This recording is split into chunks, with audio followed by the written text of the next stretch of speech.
মানিকগঞ্জের দৌলতপুর উপজেলার গালা এলাকার মাজার সংলগ্ন ধলেশ্বরী নদীর একটি শাখা খালের বাঁধ দিয়ে ড্রেজারের মাধ্যমে বালু ভরাট করে পুরো খাল আটকে দেওয়ার অভিযোগ উঠেছে হেলাল নামের এক স্থানীয় বাসিন্দার বিরুদ্ধে।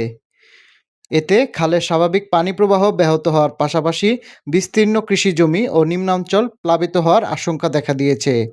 বিষয়টি নিয়ে স্থানীয় কৃষকদের মধ্যে ক্ষোভ ও উদ্বেগ বিরাজ করছে। সরেজমিনে গিয়ে দেখা যায় দৌলতপুর উপজেলার ধামসর ইউনিয়নের গালা মাজারের পাশ দিয়ে প্রবাহিত ধলেশ্বরী নদীর শাখা খালের ব্রিজের পাশ দিয়ে বাঁধ দিয়ে ড্রেজারের মাধ্যমে বালু ফেলে পুরো খাল আটকে দেওয়া হয়েছে। ফলে খালের পানি স্বাভাবিকভাবে প্রবাহিত হতে পারছে না। টানা বৃষ্টির কারণে পানি বৃদ্ধি পাওয়ায় খালের উজানে পানি জমে রয়েছে। স্থানীয়দের আশঙ্কা, এভাবে পানি আটকে থাকলে অল্প সময়ের মধ্যে আশেপাশের ধানক্ষেত ও অন্যান্য ফসলি জমি পানিতে তলিয়ে যেতে পারে।